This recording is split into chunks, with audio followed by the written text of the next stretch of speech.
Hello, dear listeners. I'm James Barnett, the producer and creator of the Night's End podcast. Welcome to the Season 2 finale. I can't believe we are here for the 61st episode. When I started this thing, I never thought it would make it this far. I just have a few thank yous before we get into the episode. Firstly, I'd like to thank Hawk and Cleaver's The Other Stories, the Tiny Tales podcast, and Tales to Terrify. These podcasts have provided me with inspiration, assistance, and the drive to keep going. I'd also like to thank my loyal patrons, Jason and Debbie Gillen, Scott Davidson, Tristan Furr, Rowan Spargo, Stu Furr, Brian Jeans, Carolyn O'Brien, Lionel Ray Green, and Gibberish. Without your support, this show would sound completely different. A massive shout out to all the narrators and voice actors that have come along for the journey. You all have been so generous with your time and given such great performances. Thank you to all the authors for trusting me with their work to transform them into an audio journey. And finally, thank you all for listening to my podcast. Really enjoy creating it, and I'm glad that others apart from me can find some enjoyment in it, if only for a little while. After this episode, we'll be going on season break, but I'll be working hard on the Night's End Halloween special, which will be 7 episodes in 7 days. If you're a writer and want your story to be one of these 7, head to nightsendpodcast.com to submit. Submissions close 15th of August. One last thing. For the very best experience, please listen to this episode with headphones on. Stay safe, everyone, and enjoy the episode.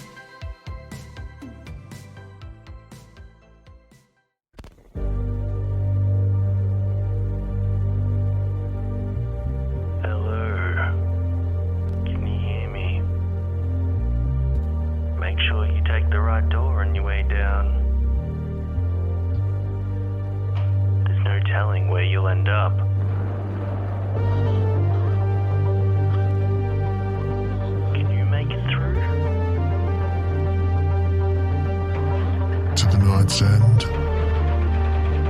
I'll see you soon.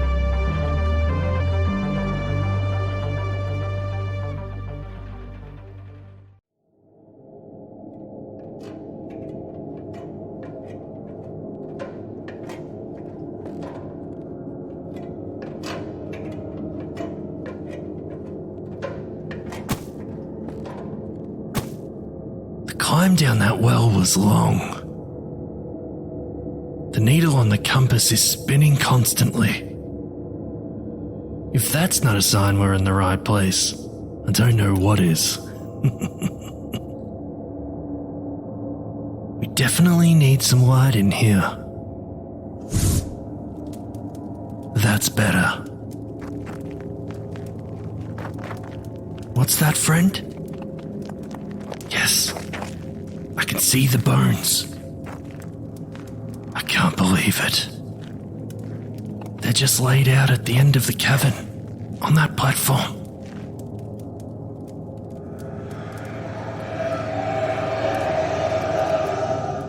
Malik. Yes, Jimmy. I don't know how you found this place, but you will not take another step. I think it's time that you show me how to get to your domain, don't you think? Is that what this has all been about? You will never get there. The people of this house are ready to take you on. Well, I'd like to see them try. I may not get as much energy from them these days, but it is mine all the same. What are you doing? Armitage, quickly, get over here. I don't think so. This fuel is mine. Don't worry about me.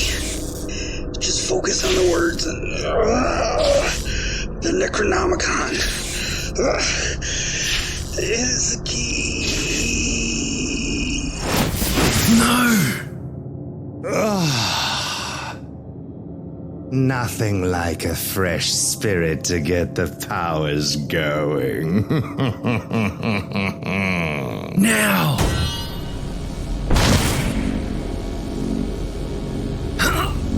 You will be defeated! And now, everyone, push! We have you!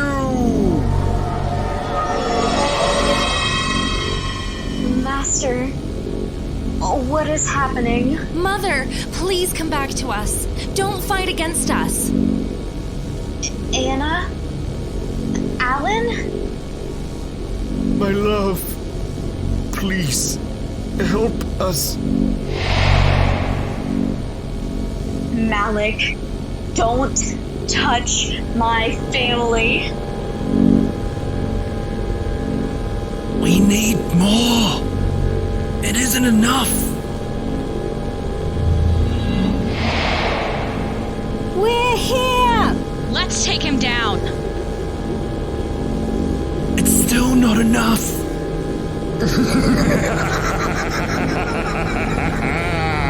I almost have all of you! An eternity of suffering for you all! An eternal blackness and intense pain in a hell of my creation!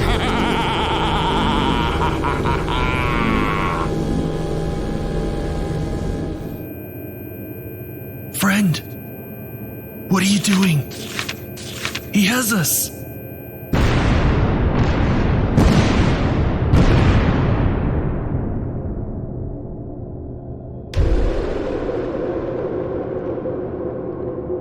The Butler's Lament. Written by James Barnett.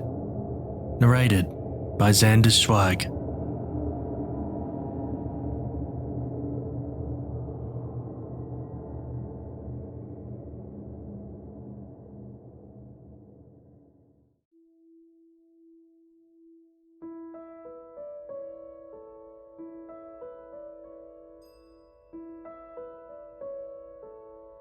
January 6th, 1906. It has taken 3 months to cross the Atlantic. I worried for my mother's ailing condition, but it seems the ocean air agreed with her. Her sickly countenance transformed her into an eager passenger, waiting for their next adventure. She appeared to almost be able to climb the rigging. I, on the other hand, have been deathly ill. Motion sickness keeps me bedridden for most of the trip. Snarky remarks and hushed laughing ever growing my impatience to see land again. I don't know whether it was the seasickness or something more, but I believe I saw the most peculiar thing the other night, out in the rolling waves behind the ship. I saw a black shadow of something following us, a dark shape at the edge of my sight, a mysterious spectre, just enough out of sight to not completely set my alarm bells ringing, but enough for me to furrow my brow with concern. Every time I thought I saw it, I would focus on it, and it would disappear. But when I resigned myself to the fact nothing was there, I would see it again, a shadow of some form not strictly in the water. It appeared to levitate above the water as well. Floating in the mist away from the ship, a queer sight so far out at sea. I finally decided that it was an hallucination due to the seasickness, because as we grew closer to land, it disappeared, which made me wonder if I'd seen anything at all.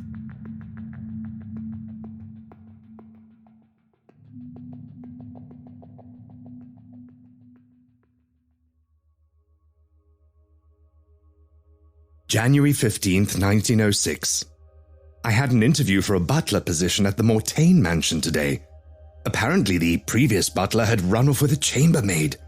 This little piece of information was garnered from some of the maid staff who were talking a little too loudly in the servants' kitchen where Mother was waiting for me to complete my interview.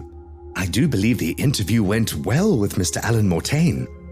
Well, until his brother burst in, quite rudely, I may add.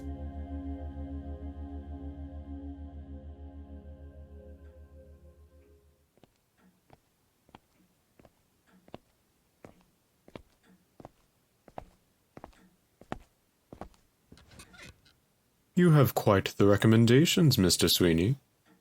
Please, call me Malik. Well, I say, it's not like a man from across the pond to set aside formalities. What can I say, sir? New world, new times. Indeed, it is, Malik.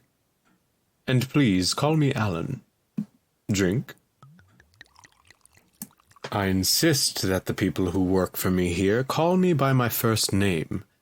Unorthodox, I know, but we are all in it together, here, at the mansion. This is a family, and not just a workplace. Glad to hear it, sir. I've been searching for such a place to assist in looking after my mother. Yes, your application mentioned your mother. How is she? She was doing well on the sea, but since we broke ground, I fear her condition has reverted to how it was before. I'm sorry to hear it. There is plenty of room here for her, and she wouldn't lack for care. Sir? Yes, Malik? Does this mean I have the job? Why, yes. I do believe it does. Your credentials sold it to me, in fact. This interview is to just get a measure of you. Oh, Uncle, you really shouldn't tease the staff like that. It's unbecoming. Oh, it's just a bit of harmless fun. They should know the sort of person I am by now. Father, I apologize. We didn't know anyone was in the parlor. It's okay, daughter. I usually receive people in the study, I know. But I wanted Mr. Sweeney here, Malik, to feel a little more comfortable. Malik, this is my daughter, Anna. And this is my brother, Lee. How do you do? A good day. Who are you? Lee, this is Malik. He is the new butler. Ah, new butler, eh? Oh, I thought Lovey was doing a good enough job running the house. No, Lee, there's far too much to do. Welcome, Malik. Charmed, miss. Oh, well, you really are from the old country, aren't you?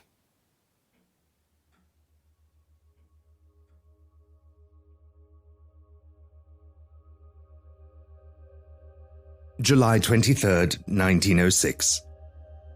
Unfortunately, Mother is not doing well at all. Her condition deteriorates daily. On the other hand, I am settling in well. The rest of the staff have embraced me as the head servant. All except the valet, Samuel. Not sure why he has taken a dislike to me. We had a moment the other day.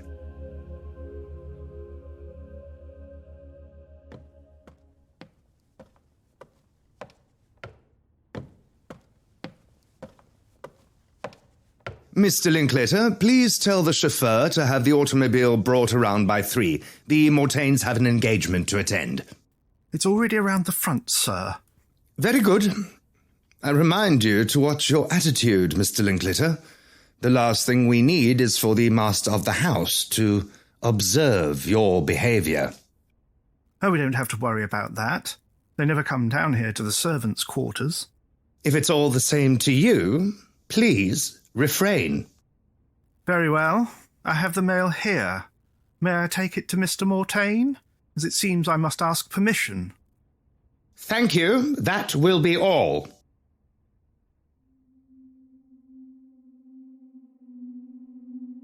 August 3rd, 1906. A shadow walks these halls at night. As Mother declines, she wakes up rather frequently throughout the night. Last night, around midnight, she called out for some water as she normally does. As I was freshly roused from my slumber, I lay in that place between being awake and asleep, where sound is still a bit muffled and shadows dance. The last thing I expected was to get an offer from a dark visitor.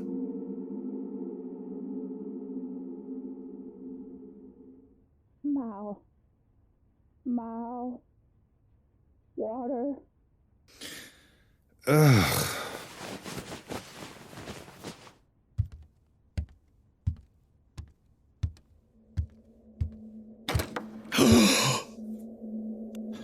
Hello? Who's there?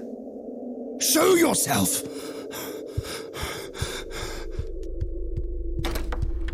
Mao? Yes, Mother, I'm here.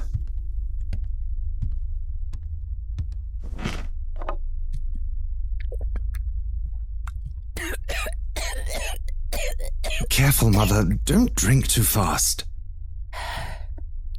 Mal, you're a good boy. Always looking after me. Always there for me. Malik.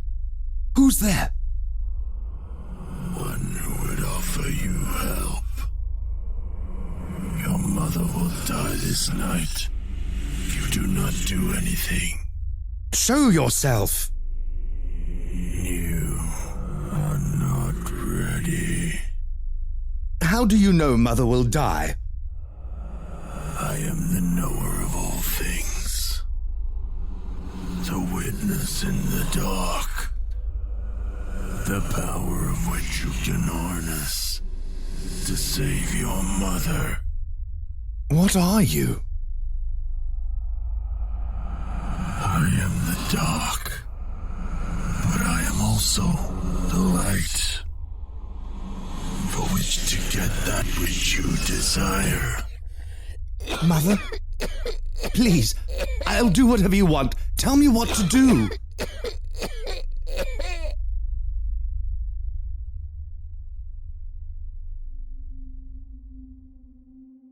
And thus my bargain was struck. I was instructed to provide sacrifices to this being, to ensure the health and life of Mother. For life, I must offer death. My forced-in bargain. I fear my humanity is lost.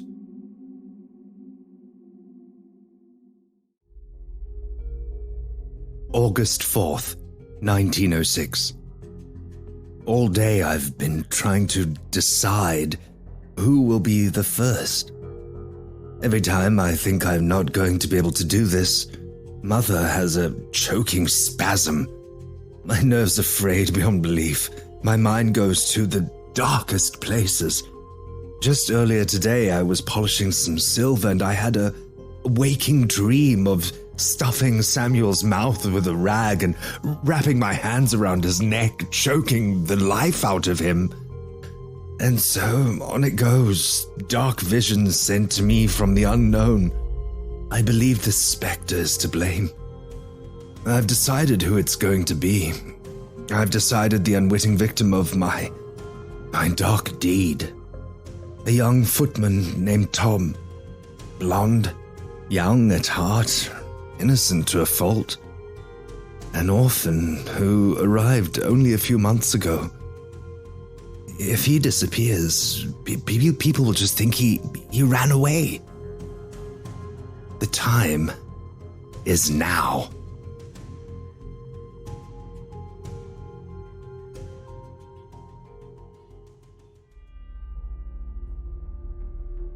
September 26th, 1906. The being is requiring a sacrifice weekly now. It's getting harder and harder to get away with it. The police have been out here a number of times now. We have had maids, footmen, and even guests of the mansion go missing now. Nobody ever sees me, but more and more people have suspicious eyes now. Mother is better than ever. She's up and about, helping out in the kitchen, like the good old days. The cost is steep. But I must say, with every death, with every last breath taken, I feel myself getting stronger. Not in a physical sense, it's hard to explain. The sheer jubilation that courses through me with each death, it scares me. I find myself actually relishing it, reveling in it. These worthless beings are as docile as cows in the field. Fuel for the powerful. A dark passenger sits with me, deep in my mind, always watching, always waiting. I was confronted by Lovey and Madeline today. They spotted me in the West Wing returning to my room after a disposal.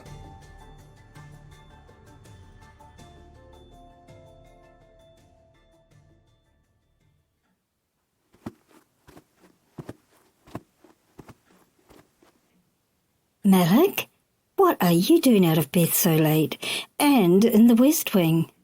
Yes, quite peculiar. Mr. Mortaine summoned me. At this time? Highly unusual. Yes, well, if you don't mind, I must return to my rest. Wait, what did he summon you for? Your business is your own, just as mine is my own. You aren't curious as to why we are out of bed with people going missing so often? As I said, your business is your own. Good night. Well, good night then. Indeed. Pardon? Is that blood on your sleeve? Yes. The Master's blood. Malik? It's you, isn't it? What have you been up to? You're the one, aren't you?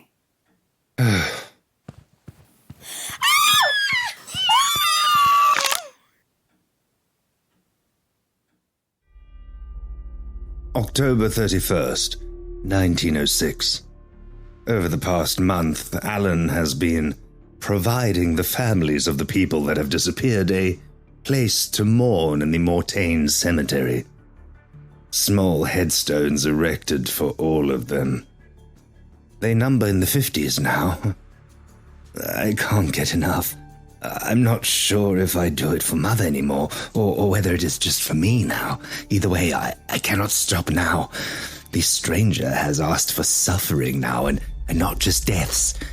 Today I locked Allan, Bella, and their newborn Edgar in the secret room in the East Wing. There they will live out the rest of their days. As limited as they might be.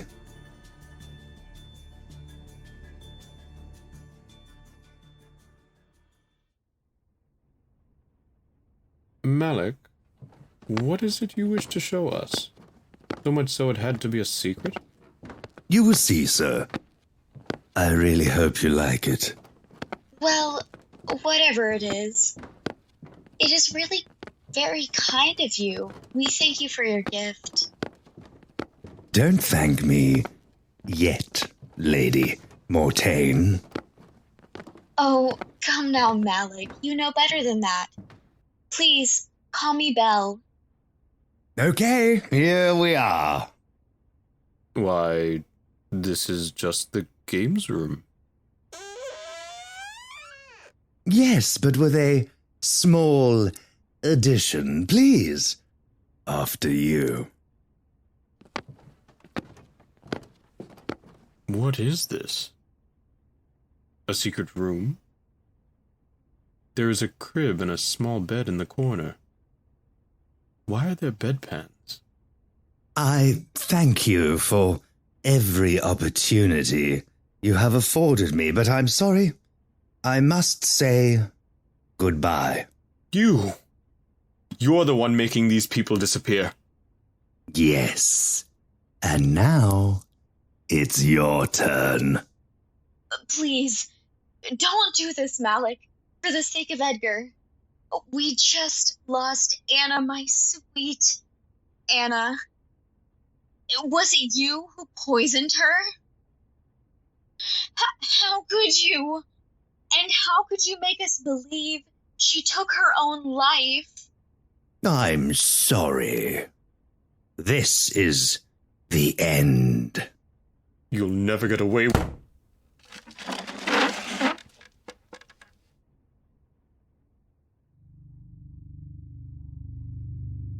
The stranger came to see me today. I could see a form this time. From the readings I have been going through, supernatural occurrences are strongest on All Hallows' Eve, when the veil is at its thinnest.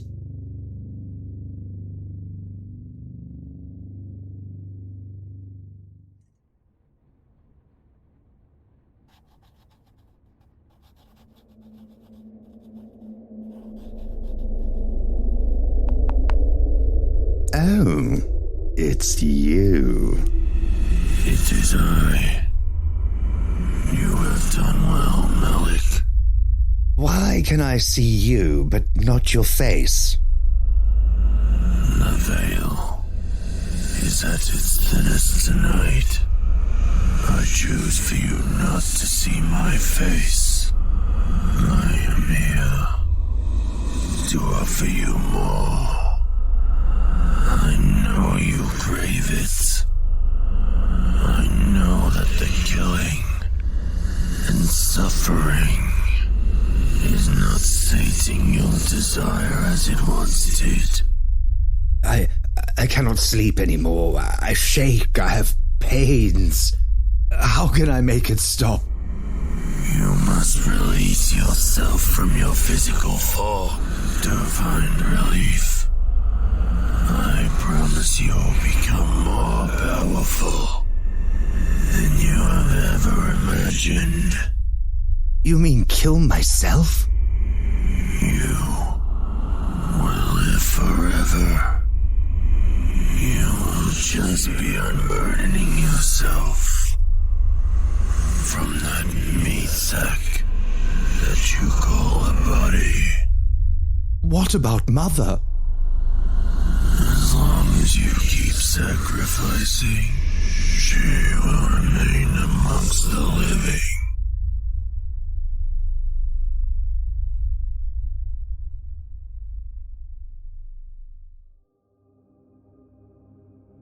December 31st, 1906.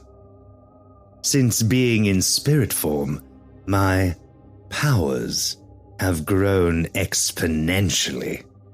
I no longer hear any noise from the secret room I put Allan and the others. Anna still doesn't realize she is dead. I keep her on side, though, and take her spirit as it regenerates. This is the thing about being in this form. You can just take energy from the spirits around you, of which there are many. There is well over 100 spirits that haunt these halls. Most are unaware of their predicament, which makes it easier to feed from them. I sacrificed Lee today. He was shocked to see me.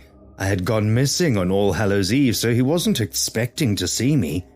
I used Samuel as a distraction. Samuel I had crushed months earlier with the Mortaine's automobile. As a spirit, he has been confused, and I have had to convince him his only job is to get the mail. Something has broken in him.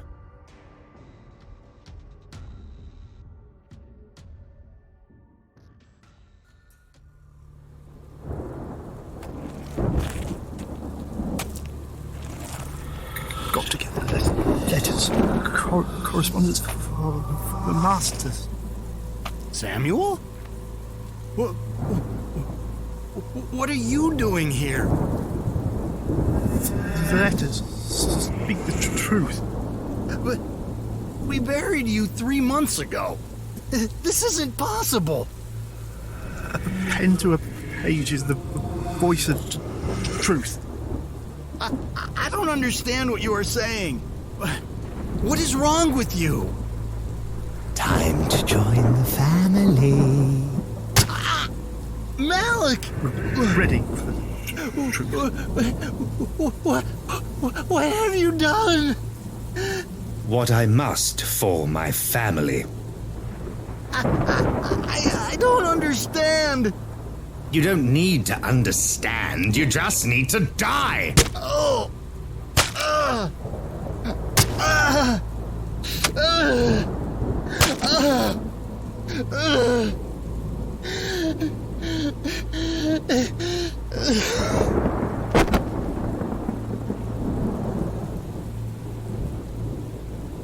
Well done, Samuel. Where are the letters? I must find them.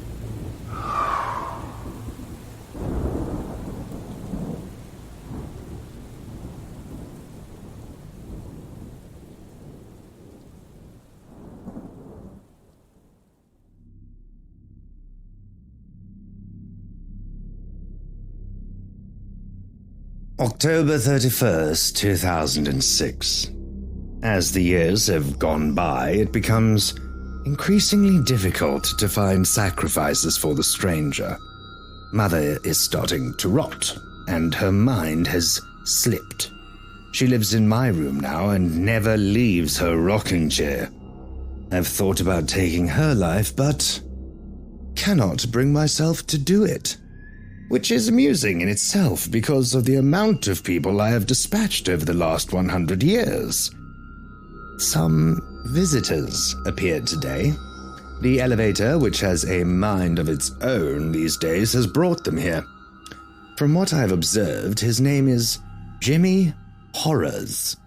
The other silent one has not revealed their name.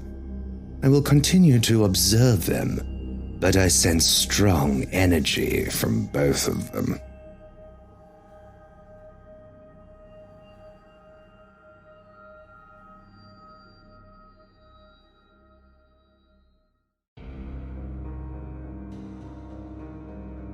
November 1st, 2006. The one called Jimmy speaks of another dimension where he holds domain. He speaks of there being many other beings. Could this be a new source of power for me? I shall befriend them and see if I can gather some more information. The stranger wanders and watches. He does not speak, but I know he is measuring something. I must be careful.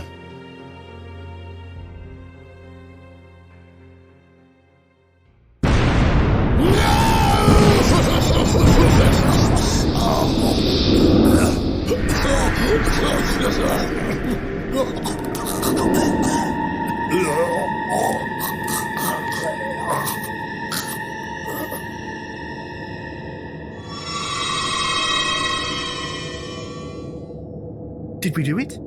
Is he gone? Sam, your stutter, it's gone. So it is. He must be gone. Friend, what did you do? I thought we were going for sure, and he had us beat. I have sensed the power in you, but never would I have thought of that magnitude. He is gone. But it looks like we have lost Madeline, Lovey, and Belle. Others appear to have been absorbed as well. My love. No. Not Mother, we just got her back. Oh, Anna, come here. At least she came back to us in the end.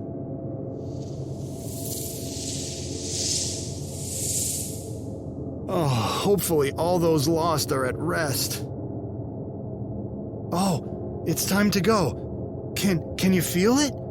The pull. We have been released from Malik's hold and cruelty. Jimmy and friend, how can we ever thank you enough? No need, Samuel. It wasn't completely unselfish for us to get to this point. We are trying to get home, remember? Yes, but we would have never made it here without either of you. Thanks to you both. We are so grateful. You both fulfilled your end of the bargain.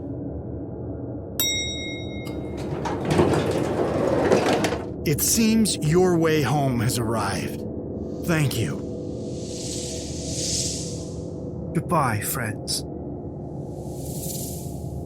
In another life. The butler is gone forever. All those voiceless are avenged. Truthfully, I started off doing this for me.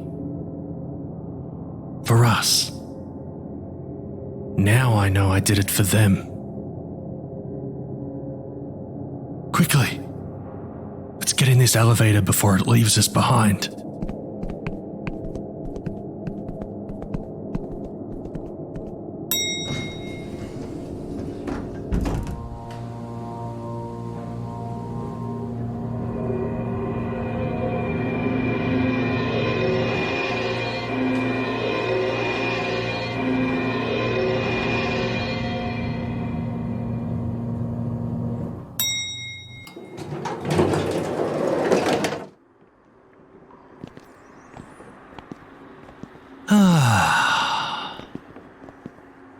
Home sweet home. I can't believe we made it. I am happy that we were able to release all those souls, though. I'll miss all of them. What's that, friend? Me? Soft?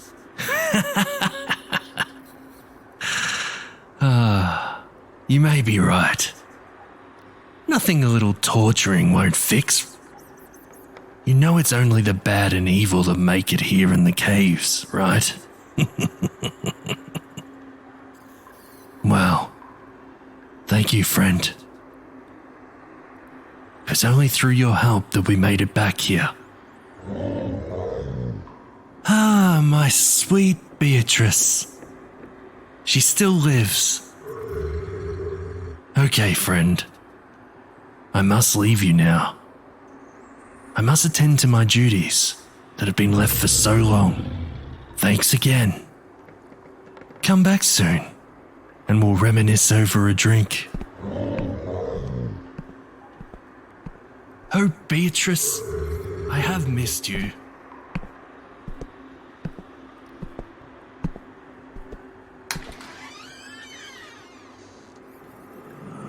I've been watching you. I have an offer for you. Would you like to hear it?